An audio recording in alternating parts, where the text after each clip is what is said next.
where do I start? And I was like, well, first off, this isn't 2014 anymore. Getting into AI is not the sure, well, it wasn't a sure bet then, but I would recommend you switch to security because, everybody needs secured. It's we live in a dangerous world. It's always been a dangerous world, but I think that it's the nature of everything being so tightly connected, which has brought us so much gifts. We're about to see what the cost of that is. And I fear that days get sooner and sooner, and people are just not aware of just how serious this is. Quantum, I think, has an opportunity to like splash cold water in people's face before the fire comes.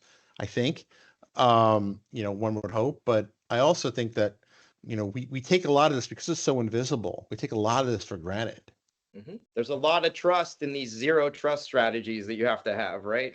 Right. And most very funny. Yeah. Very funny.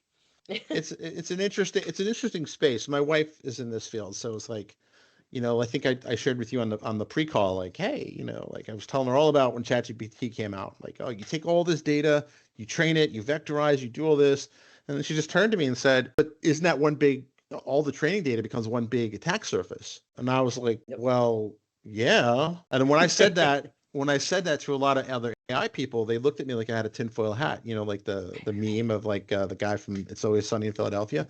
Right. But now, sure enough, what's in one of the 10 OWASP principles, right? Like the source data, like it's not.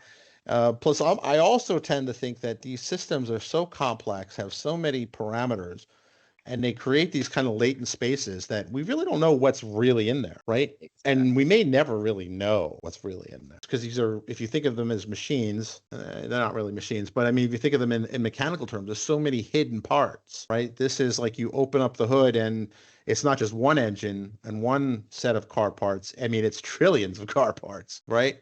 So it really begs. I think the kids made the best point to this, right? My kids brought this up the other day, and I was really impressed because we're talking about generally AI and these things. And they're like, Dad, the challenge with AI is it rolls up